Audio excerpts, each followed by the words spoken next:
नमस्कार दोस्तों, आप सभी का बहुत बहुत स्वागत है सक्सेस प्लस एकेडमी के प्लेटफॉर्म पर। मैं हूं सुमित चौधरी और आज के इस वीडियो में हम बात करने वाले हैं हमारे महान स्वतंत्रता सेनानी चंद्रशेखर आज़ाद की जीवनी और उनके स्वतंत्रता संग्राम में योगदान को। वैसे तो चंद्रशेखर आज़ाद जैसे महापुरुष को हमें हमेशा याद करना चाहिए, लेकिन आज एक स्पेशल दिन है। 23 जुलाई का दिन है आज, और आज ही के दिन इनकी जन्म तिथि है। 23 जुलाई 1906 को इनका जन्म हुआ था। तो इनके जन्म दिवस पर हम इनके बलिदान और इनके योगदान को शत शत नमन करते हैं और इनके जीवन के बारे में आज हम एक चर्चा करेंगे कि किस तरीके का जीवन आज़ाद ने अपने जीवन में जिया और किस तरीके से उन्होंने देश की आज़ादी में अपनी भूमिका निभाई। तो चलिए देखते हैं उनके विचारों को। पहले कुछ पढ़ते हैं, समझते हैं कि चंद्रशेखर आज़ाद किस तरीके के व्यक्ति थे। उनके कोट्स को उनके खुद के शब्दों में आप सुनिए। देखिए, ये लाइन आपने बहुत बार सुनी होगी कि अब भी खून ना खोला आपका, तो ये खून नहीं ये पानी है, जो देश के काम ना आए वो बेकार जवानी है। ये किसने कहा था? ये चंद्रशेखर आज़ाद ने कहा था। तो ये वाली जो लाइनें हैं आपने बहुत बार सुनी होंगी, बहुत मशहूर लाइनें हैं। उसके अलावा ये लाइन, चिंगारी आज़ादी की सुलगी हुई मेरे जश्न में, इंकलाब की ज्वाला लिपटी मेरे बदन में, मौत जहाँ जन्नत हो ये बात मेरे वतन में है, कुर्बानी का जज्बा जिंदा मेरे कफन में है। तो इस तरीके की बातें लिखते थे। तो एक पोएट आदमी भी थे और बहुत ही गजब की पर्सनैलिटी थे, बहुत ही एक बहादुर व्यक्ति, एक ऐसे लंबे चौड़े हट्टे खट्टे व्यक्ति थे। ऐसे लग रहा है कि आपको देखिए मूछें वगैरह, और ऐसे लग रहे हैं कि बहुत बड़े होंगे, एज में 30-40 साल लग रहे होंगे, लेकिन 25 साल की एज में तो ये देश के लिए शहीद हो गए थे। तो इस तरीके के व्यक्ति थे और इस तरीके के ख्यालात थे इनके। जब 25 साल की एज में लोग मस्तियाँ करते रहते हैं, अपने ही जीवन में मशगूल रहते हैं, लेकिन उस समय चंद्रशेखर आज़ाद अपने देश के लिए शहीद हो गए थे।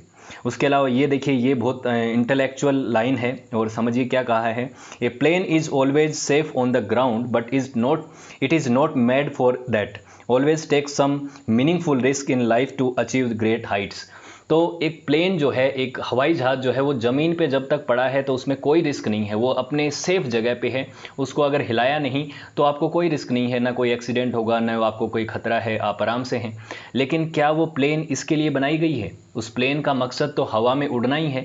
तो आपको कुछ ना कुछ रिस्क लेना ही पड़ेगा अगर मीनिंगफुल हाइट पे पहुंचना है तो इस तरीके की बातें इन्होंने देश की आज़ादी के लिए कही थी कि अगर आपको देश को आज़ादी दिलानी है तो आपको रिस्क लेना पड़ेगा, आपको लड़ना पड़ेगा।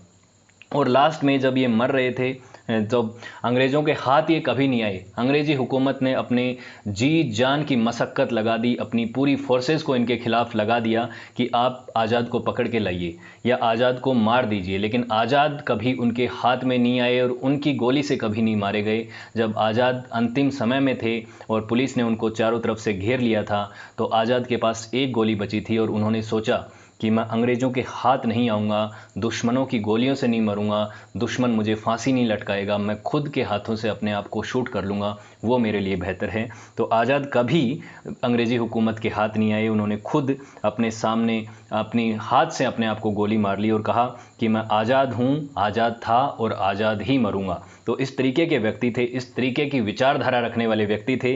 तो आज हम चंद्रशेखर आज़ाद के जीवन के बारे में पढ़ते हैं कि कौन थे, कहाँ पैदा हुए, क्या क्या किया, क्या इनका कंट्रीब्यूशन रहा, सब चीज़ों को डिटेल में देखेंगे।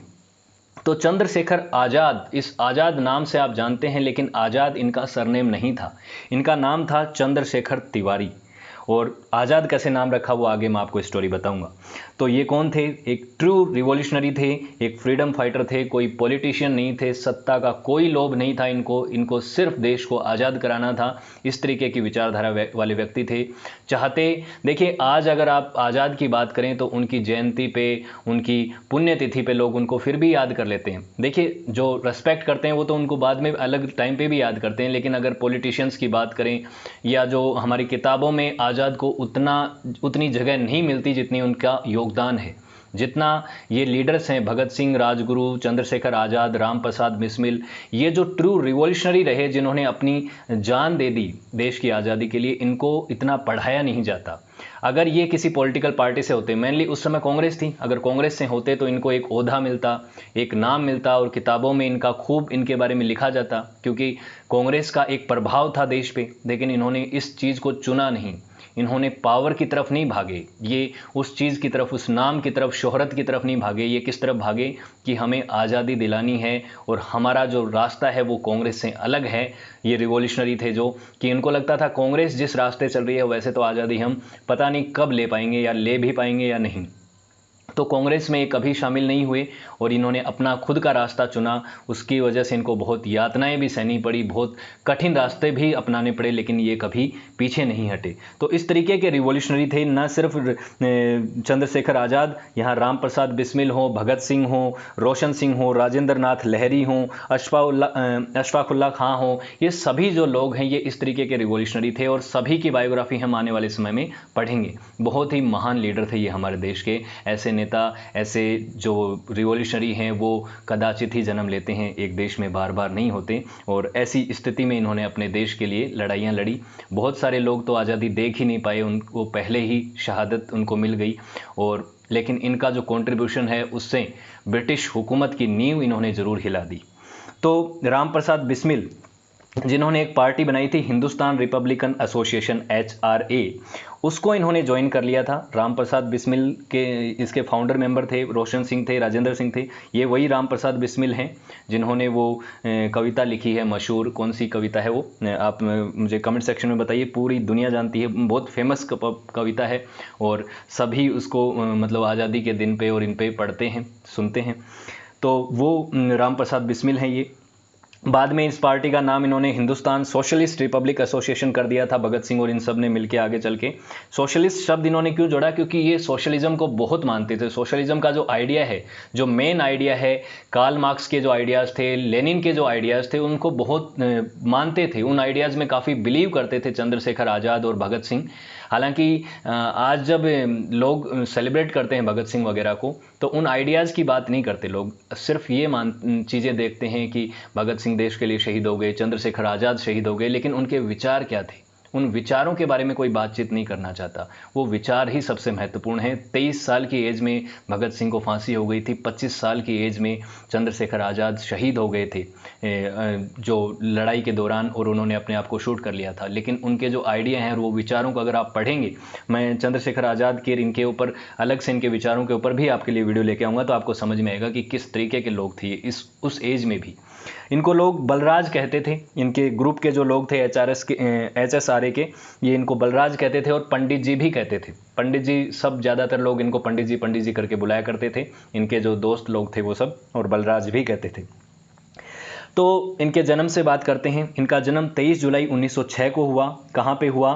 भाबरा, ये अलीराजपुर में है, डिस्ट्रिक्ट है ये मध्य प्रदेश में। यहाँ पे इनका जन्म होता है। इनके पिता का नाम था पंडित सीताराम तिवारी और मम्मी का नाम था जगरानी देवी। जगरानी देवी जो थी वो सीताराम तिवारी की तीसरी वाइफ थी, और इनसे पहले इनकी 2 वाइफ जो थी उनकी डेथ हो चुकी थी, तो उसके बाद इन्होंने तीसरी शादी की थी।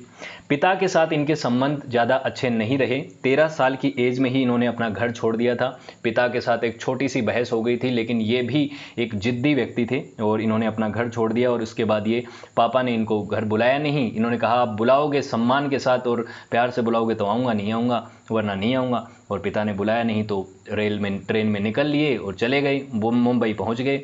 उसके बाद आगे चल के क्या हुआ वो मैं बताऊँगा आपको।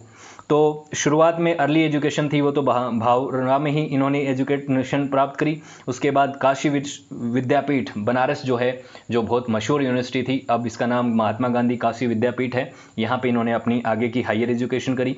उसके बाद 15 साल की एज में जब ये थे, देखिए 1906 में इनका जन्म होता है और 15 साल की एज में यानी 1921 की बात आ गई है। और 1921 में क्या चल रहा था? Non corporation movement. Non corporation movement जो है वो बहुत ही इंपॉर्टेंट मूवमेंट है। देखिए गांधी जी के चलाए हुए आंदोलनों को आपको याद रखना है अगर आप एग्जाम्स की तैयारी कर रहे हैं, और आपको पता भी होना चाहिए नॉन कॉरपोरेशन मूवमेंट है। उसके अलावा आगे चल के जो वो हुआ, क्या बोलते हैं उसको, 1930 में कौन सा था, और 1942 के बाद में वो शुरू हुआ, भारत छोड़ो आंदोलन छोड़ा, क्विट इंडिया मूवमेंट हुआ, बीच में एक और हुआ। तो ये 3 मूवमेंट बहुत महत्वपूर्ण है। वैसे बहुत सारे आंदोलन थे गांधी जी के सत्याग्रह के, उसमें से नॉन कॉरपोरेशन मूवमेंट जो है आप जानते हैं 1920-21 में था। और फिर चोरा चोरी कांड हुआ, तो चोरा चोरी कांड के बाद महात्मा गांधी ने विड्रॉ कर लिया कि ये आंदोलन वो नहीं करेंगे। शुरू हुआ था ये जलियांवाला बाग के बाद ही ये आंदोलन शुरू हो गया था। तो चंद्रशेखर आज़ाद जो कि सिर्फ 15 साल के थे, उन्होंने इस आंदोलन में पार्टिसिपेट किया। और उसके बाद इनको 20 दिसंबर को गिरफ्तार भी कर लिया आंदोलन में एक तरह से पार्टिसिपेट करने की वजह से। चोरा चोरी कांड भी जो हुआ था उसमें भी रिवॉल्यूशनरी नेता ही जो थे उन्होंने ही चोरा चोरी कांड में एक तरीके से, जो अलग कांड है, आप जानते हैं कि वहाँ पे कुछ पुलिस वालों ने लाठीचार्ज कर दी थी तो थाने में ही आग लगा दी। उत्तर प्रदेश में है चोरा चोरी। तो उस कांड के बाद गांधी जी ने इस नॉन कॉरपोरेशन मूवमेंट को वापस ले लिया। तो इससे चंद्रशेखर आज़ाद और बाकी रिवॉल्यूशनरी नेता जो थे वो काफ़ी नाराज़ भी हुए इस चीज़ से कि ये गांधी जी ने कैसे कर दिया।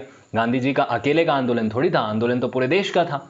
लेकिन गांधी जी अपनी जगह से ही थे। उन्होंने कहा कि मेरे को लोगों ने लीडर मान के इस आंदोलन को आगे चलाया है और इसमें हिंसा हो गई और मैं हिंसा का बिल्कुल समर्थन नहीं करता।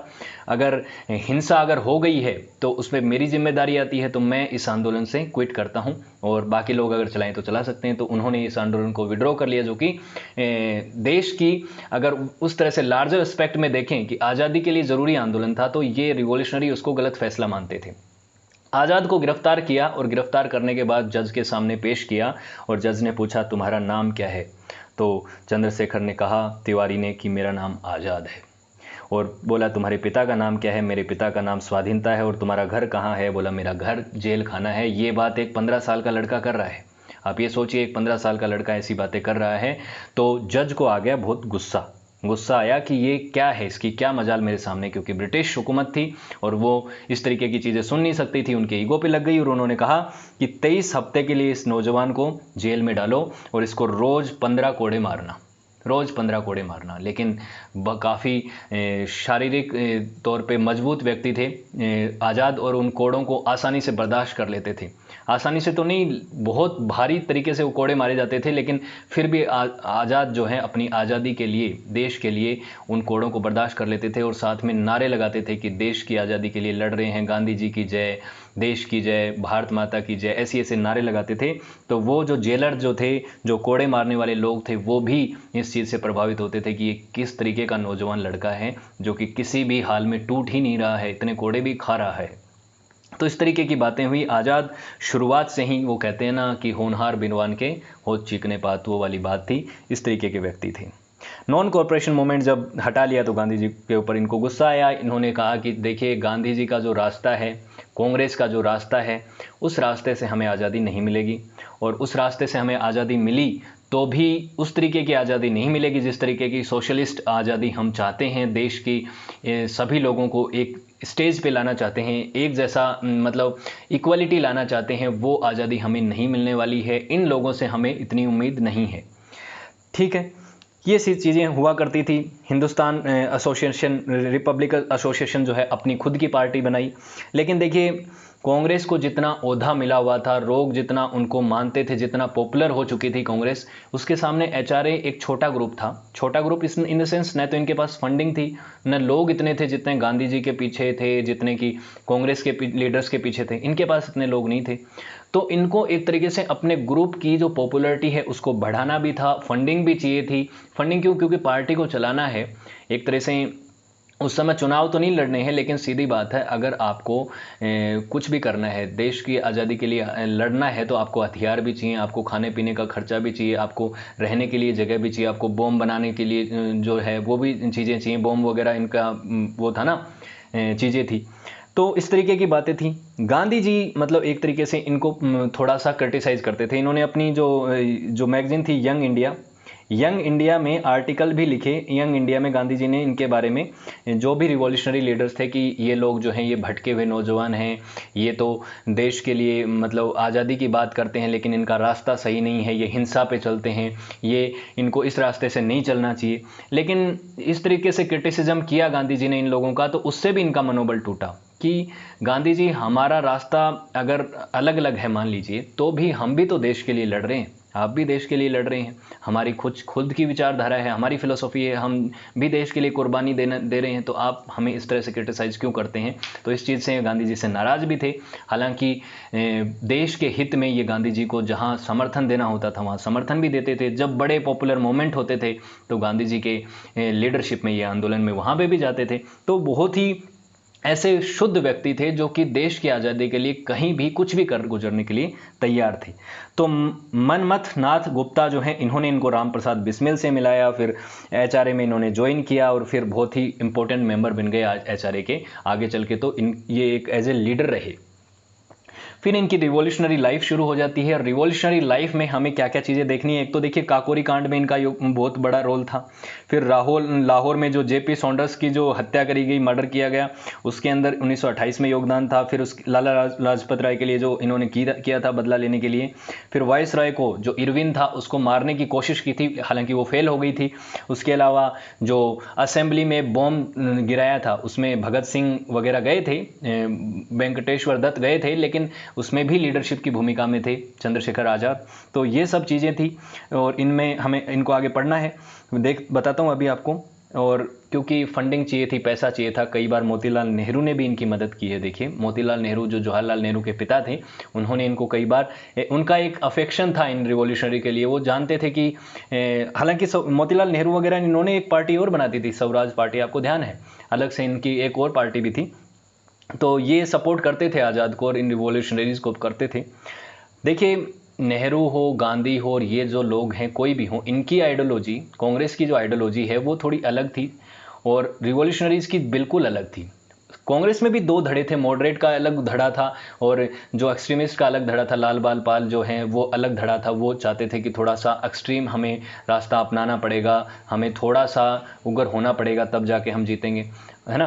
तो उस तरीके के भी नेता थे कांग्रेस में और बहुत ज़्यादा मॉडरेट भी थे, दादा भाई नौरोजी और गोपाल कृष्ण गोखले, इस तरह के गांधी जी जैसे जो अहिंसा के रास्ते पे ही चलना चाहते थे। सबका अपनी अपनी फिलोसॉफी थी, उस पर वो चलना चाहते थे। सबका मकसद था देश को आज़ाद कराना और अलग अलग तरीके के अलग अलग फिलोसॉफी के आइडियाज़ पे वो चल रहे थे। काकोरी कांड को पढ़ लेते हैं। काकोरी ट्रेन रॉबरी जो है वो बहुत मशहूर घटना है, सब ने सुनी होगी।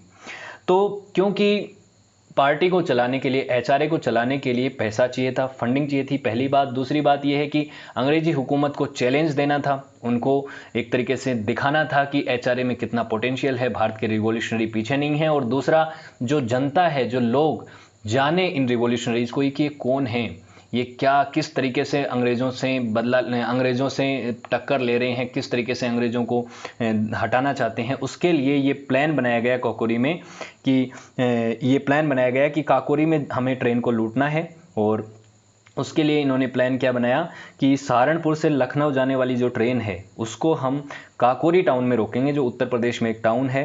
राजेंद्र लहरी जो हैं, जो एक रिवॉल्यूशनरी थे, इनको कहा गया कि आप ट्रेन की चैन खींच लेना, इमरजेंसी चैन खींच लेना, उसके बाद हम सब एक साथ धावा बोल देंगे। और जो डिब्बा है, गार्ड वाला डिब्बा है, वहाँ पे मनी बैग रखे हुए हैं, पैसे रखे गए हैं जिनको ब्रिटिश ट्रेजरी में भेजा जा रहा है, पैसे भेजे जा रहे हैं वहाँ पे, तो हमें उन पैसों को लूटना है। तो गार्ड को तो इन्होंने जल्दी से डरा धमका के पीछे कर दिया और उस डब्बे में जितने पैसे थे सारा नहीं लूट पाए, सिर्फ 8,000 रुपए के जो बैग थे उनको इन्होंने लेके भाग गए, लखनऊ की तरफ ये भागे। अब ये जो घटना हुई, इसी के दौरान एक चीज़ हो गई और वो गलती ये हो गई कि एक व्यक्ति था, अहमद अली नाम का एक लॉयर था। ये वो घटना हो रही थी तो इसको लगा कि क्या हो गया, ये अचानक से नीचे उतर गया। ये नीचे उतरा तो जो मनमोहन नाथ गुप्ता जो थे, इनको लगा कि ये मेरे पे अटैक करने वाला है, ये मतलब ब्रिटिश की तरफ से है और ये मुझे मतलब रोकने के लिए आया है। तो उन्होंने गलती से जल्दबाजी में गोली चला दी और अहमद अली को वो गोली लग गई और वो उसकी वहाँ पे डेथ हो गई। अब अहमद अली की डेथ होना और ये लूटमाट वाला जो काम है, अंग्रेज़ों के पास में आ गया मौका कि उन्होंने कहा कि ये तो हत्या का मामला है, ये तो लूट का मामला है। और अब एचआरए उनकी नज़र में आ चुका था और उन्होंने अपना ब्रूटल कैंपेन शुरू कर दिया कि इनको पकड़ो, एचआरए के जो रिवॉल्यूशनरी हैं उनको एक एक पकड़ के उनको मारो या फिर उनको एक तरीके से फांसी दो, उनको कठोर से कठोर सज़ा दी जाए। ये चीज़ हुई। और इसके बाद राम प्रसाद बिस्मिल जो हैं वो 26 सितंबर 1925 को पकड़े गए। अशफाकुल्ला खां जो हैं उनको दिल्ली में 17 जुलाई 1926 को पकड़ा गया। देखिए इनकी बायोग्राफी दोनों की मैं जल्दी ही लेके आने वाला हूँ, बहुत ही महत्वपूर्ण रिवॉल्यूशनरी हैं ये। इनको पकड़ा गया, इनको बाद में फांसी दी गई। उसके बाद यहाँ पे सिर्फ इन दोनों को ही नहीं, रिकॉर्ड्स में लिखा हुआ है कि लगभग 40 रिवॉल्यूशनरीज को जो एचआरए के मेंबर थे उनको यहाँ पे पकड़ा गया और बहुत सारे लोगों को वहाँ पे सज़ा दी गई। यहाँ पे चंद्रशेखर आज़ाद जो है वो आसानी से भागने में सक्षम रहे। चंद्रशेखर आज़ाद की ये बहुत ही गजब की खासियत थी कि वो भेष बदलने में बहुत ही माहिर थे, बहरूपिया थे, पकड़ में नहीं आते थे, नाक के नीचे से निकल जाते थे अंग्रेज़ों के और वो उनको पकड़ ही नहीं पाते थे। उनको लगता था कि मतलब एक तो लोगों में घुल मिल जाना, भेष बदल लेना, और उनको बहुत ही चतुर थे वो इन चीज़ों में कि किस तरीके से दूसरी जगह पे जाके भी लोगों के बीच में घुल मिल जाना है। ये मैं आपको चीज़ें दिखाता हूँ कि क्या कैसे हुआ। बाद में ये काकोरी के बाद क्या होता है, काकोरी के बाद जो HRA है, हिंदुस्तान रिपब्लिक एसोसिएशन है, क्योंकि राम प्रसाद बिस्मिल तो अब उनकी तो डेथ हो चुकी थी। उसके बाद भगत सिंह और आज़ाद ने मिलकर इस पार्टी का नाम जो है वो HRA से HSRA कर दिया। एस यानी सोशलिस्ट इसमें जोड़ दिया, सोशलिस्ट आइडियाज़ के ऊपर, क्योंकि इनके बिलीफ थे, इस वजह से इन्होंने इसको जोड़ दिया। और 9 सितंबर 1928 को ये है जो नई पार्टी बन गई। एक तरीके से इनके खुद के सोशलिस्ट बेस्ड इंडिपेंडेंट आइडियाज़ थे कि हमें हिंदुस्तान को कैसा बनाना है, कैसी हमारी तस्वीर है, कैसा हम देखते हैं हिंदुस्तान को आज़ादी के बाद। तो इस तरीके की इन्होंने पार्टी बनाई। उसके बाद आज़ाद जो है, क्योंकि अब तो छुप छुप के रहना पड़ रहा था ना HRA के मेंबर्स को, HSRA के मेंबर्स को, तो आज़ाद जो हैं वो खुद यहाँ इन्होंने झांसी में इसका हेडक्वार्टर बना दिया HRA का, और सीक्रेटली रहते थे, खुद तैयारी भी करते थे, झांसी के पास ही जंगलों में जाके शूटिंग करते थे, तैयारी करते थे लड़ाई की कि आने वाले समय में हमें एक दिन तो अंग्रेज़ों के खिलाफ लड़ाई लड़नी है, तो उसके लिए हमें तैयारी करनी है, हमारा ग्रुप बड़ा बनाना है, रिवॉल्यूशनरीज़ को हमें इकट्ठा करना है। और उसके दौरान वो पूरे टाइम अंडरग्राउंड थे। लंबे समय तक तो वो एक भेष बना के एक पंडित हरिशंकर ब्रह्मचारी के नाम से एक हनुमान मंदिर के पास एक कुटिया में रहते थे, झांसी के पास ही, झांसी में ही। तो इस तरीके से ये लोगों को अंदर घुल मिल जाते थे और लोगों को पता ही नहीं था कि ये व्यक्ति कौन है। उनको लगता था कि ये तो बाबा है, संत है, और लोगों के साथ भी जो लोकल लोग थे उनके साथ अच्छे रिलेशन बना लेते थे, काफ़ी मिलनसार व्यक्ति थे, तो उनके साथ लोग उनको काफ़ी फॉलो भी करने लग जाते थे।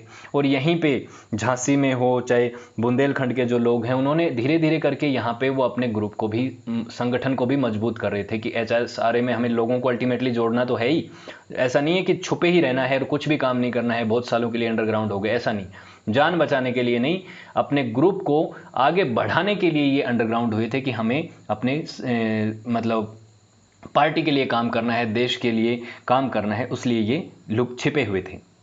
अब उसके बाद क्या होता है, साइमन कमीशन आता है भारत में 1928 में।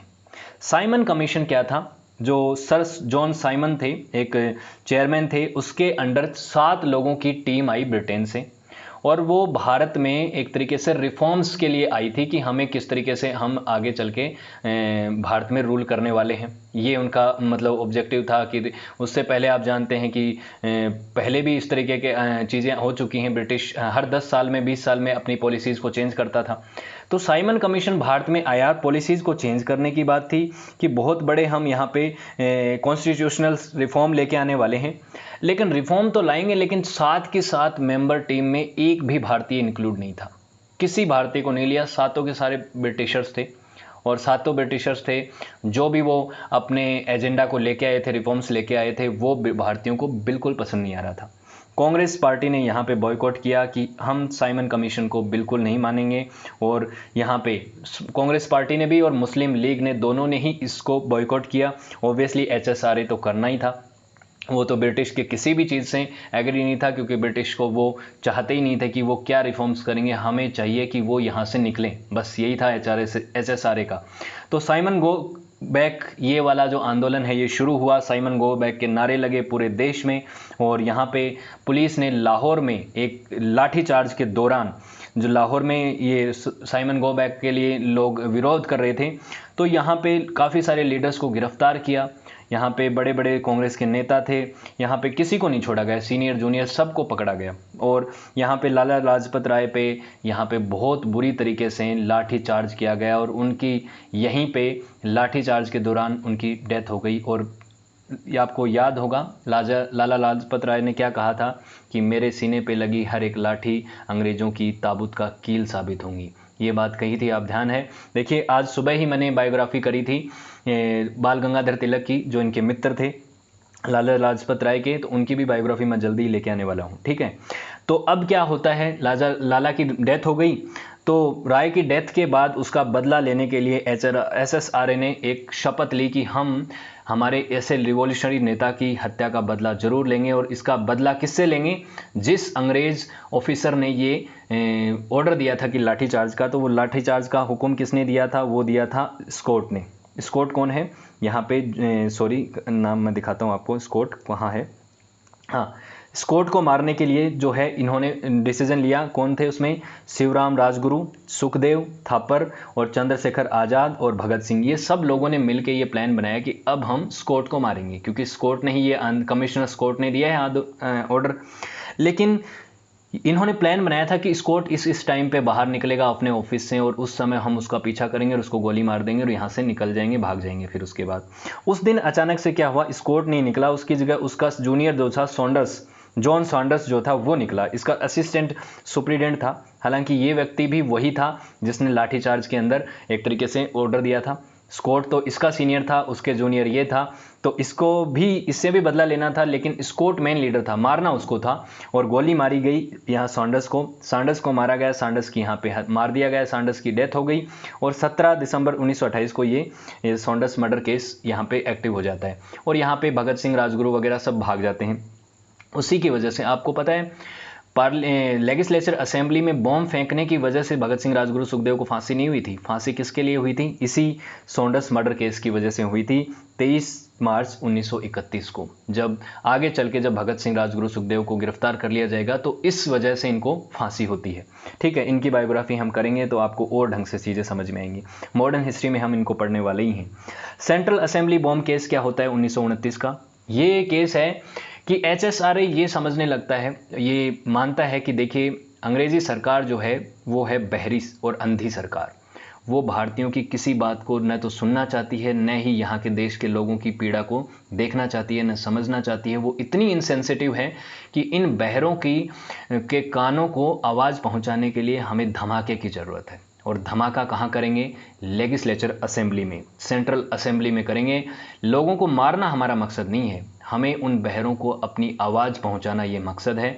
तो पार्लियामेंट में बॉम्ब फेंकने का जो टास्क है वो कौन लेते हैं? देखिए पहले तो भगत सिंह इसमें इन्वॉल्व नहीं होते हैं, बटुकेश्वर दत्त और एक और व्यक्ति होते हैं, इनको काम दिया जाता है। और आज़ाद चाहते हैं कि भगत सिंह जैसा व्यक्ति जो है वो पार्टी को संभालेगा तो उसको जेल में नहीं होना चाहिए, उसको बाहर ऑर्गेनाइजेशन के लिए काम करना चाहिए।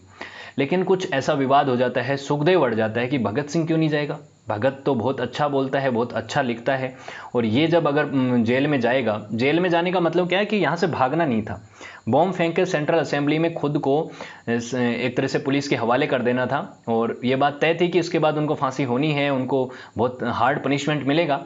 लेकिन जो व्यक्ति जेल में जाएगा उसके जो विचार हैं वो न्यूज़पेपर्स के थ्रू और उनके जो लेटर्स के थ्रू जनता तक पहुंचेंगे तो उनका एक अलग ही प्रभाव पड़ेगा, ये इनका मानना था। ये बात सही थी कि अंदर जाके वो जो कहेंगे और अपने आइडियोलॉजी के लिए कितना लड़ रहे हैं HSRA के लोग, ये बात पता चलेगी लोगों को। तो फिर भगत सिंह कहे कि नहीं मैं जाऊंगा। तो भगत सिंह और बटुकेश्वर दत्त जो हैं इन्होंने बॉम्ब फेंका, असेंबली में खाली जगह पे फेंका जहाँ पे कोई नहीं था, किसी की यहाँ पे डेथ नहीं हुई। और इनका मकसद ये था कि हम ये धमाका करके अंग्रेज़ी हुकूमत को एक तरह से दबा देंगे और उनकी आवाज़ पहुंचा देंगे अपनी। तो आवाज़ पहुंचाई और वो लोग डर भी गए ऑब्वियसली, इन्होंने भागे नहीं, ये अरेस्ट किए गए, इनको जेल में डाला गया, लेकिन कोई वहाँ पे मरा नहीं था। इंटेंशन किसी को हर्ट करने का था नहीं, अपनी फिलोसॉफी को लोगों तक पहुंचाना है कि आज हम खाली जगह फेंक रहे हैं, कल हम भरी जगह भी फेंक सकते हैं, तो हमें आप कमज़ोर मत समझिए, ये मैसेज देना ज़रूरी था इनको। तो ये चीज़ हुई। उसके बाद भगत सिंह, राजगुरु, सुखदेव को पकड़ा गया, तब उसके बाद इनको फांसी भी हुई। आप जानते हैं 1931 के 23 मार्च को ये चीज़ हुई। उसके बाद हम आज़ाद की बात करते हैं। आज़ाद का उसमें भी बहुत ज़्यादा रोल था। अब देखिए सेम 1931 में ही क्या होता है। आज़ाद का जो ग्रुप है HSRA, ये धीरे धीरे ओवर द टाइम वीक हो जाता है। न इनके जो मेन लीडर हैं बहुत सारे जेल में चले जाते हैं, बहुतों को फांसी हो जाती है। उसके बाद जो मेंबर्स बचते हैं उसमें कुछ कलह भी हो जाती है, जिसमें से एक व्यक्ति हैं, मैं आपको बताऊं कौन। यहाँ पे सॉरी, मैं आपको यहीं पे बता देता हूँ।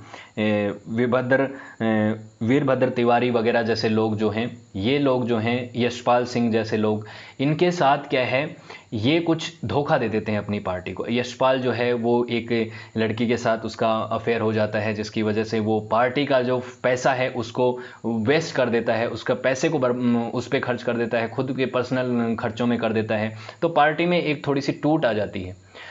काफ़ी कुछ कोशिश करते हैं आज़ाद पार्टी को मैनेज करने की, लेकिन नहीं कर पाते और पार्टी वीक भी हो जाती है। सपोर्ट भी नहीं मिलता है कांग्रेस का भी, और काफ़ी मशक्क़त करने के बाद इनको थोड़ा स्ट्रगल ज़्यादा करना पड़ता है, दर दर भटकना पड़ता है पैसे के लिए भी, और उसके अलावा अपनी रिवॉल्यूशन को आगे करने के लिए भी। तो आज़ाद 25 साल के ही थे जैसे, तो उन्होंने एक मीटिंग बुलाई अल्फ्रेड पार्क इलाहाबाद में, जिसको आज के समय तो आज़ाद पार्क के, चंद्रशेखर आज़ाद पार्क के नाम से ही जाना जाता है। यहाँ पे 27 मार्च 1931 को एक मीटिंग बुलाई, और यहाँ से वीरभद्र तिवारी, जो कि पार्टी का पहले मेंबर हुआ करता था एचआरए का, जो कि अब एक तरह से बागी हो चुका था, धोखा दिया उसने और पुलिस को उसने टिप दी कि अल्फ्रेड पार्क के अंदर मैंने आज़ाद को देखा है। तो आज़ाद, इनको भी पता था कि वीरभद्र सिंह ने हमको देख लिया है, लेकिन उनको ये आइडिया नहीं था कि ये व्यक्ति ऐसा निकलेगा कि ये हमारे दुश्मनों को ही हमारे बारे में जाके बता देगा, ऐसा इनको आइडिया नहीं था। लेकिन फिर भी वीरभद्र तिवारी ने जाके बताया, यशपाल ने, वीरभद्र तिवारी ने धोखा दिया इनको, और उसके बाद पुलिस ने इनको चारों तरफ से घेर लिया। बुरी तरीके से एक फाइट हुई। यहाँ पे इनके मित्र जो थे साथ में, सुखदेव राज, वो भी थे, वो तो भागने में सक्षम रहे, सफल रहे, लेकिन यहाँ पे ये जो चंद्रशेखर आज़ाद हैं वो भाग नहीं पाए, वो पेड़ के पीछे रहे। उन्होंने काफ़ी सारी यहाँ पे फायरिंग की। फायरिंग करने के बाद जो है, उनको पता था कि वो यहाँ से बच नहीं सकते, उनके पास सिर्फ एक गोली बची थी, एक गोली बची थी। तो उन्होंने सोचा कि इस ब्रिटिश हुकूमत के हाथ आना, दुश्मनों के हाथ आना, फिरंगियों के हाथ लगने से अच्छा है मैं खुद को गोली मार लूं और खुद के हाथों अपनी मौत को स्वीकार करूं। तो इसलिए उन्होंने जो लास्ट गोली थी उसको अपनी खुद की कनपट्टी में उतार लिया, और आज़ाद यहाँ पे अपने देश के लिए शहीद हो गए।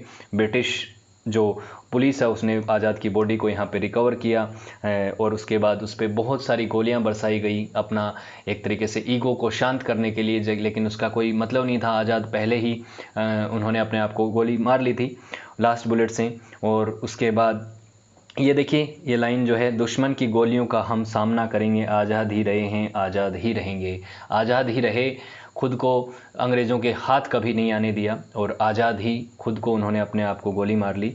और इस तरीके से उसके बाद ब्रिटिश हुकूमत ने लोगों को बिना बताए इनका अंतिम संस्कार मतलब एक तरह से कर दिया। भगत सिंह, राजगुरु, सुखदेव के साथ जैसे किया था उस तरीके का इनके साथ भी किया। और फिर उसके बाद जनता ने उस पार्क में आके बहुत सारे स्लोगन किए, आज़ाद को श्रद्धांजलि दी, लेकिन तब आज़ाद जा चुके थे। तो ये था हमारे महान स्वतंत्रता सेनानी के जीवन का इतिहास, उनकी कहानी और उनका योगदान, जिसको हम कभी नहीं भूल सकते। एक बार फिर से हम उनको नमन करते हैं। और अगर आपको वीडियो अच्छा लगा तो वीडियो को आप लाइक, शेयर और चैनल को सब्सक्राइब कर सकते हैं। So thank you so much for watching this video. See you next video.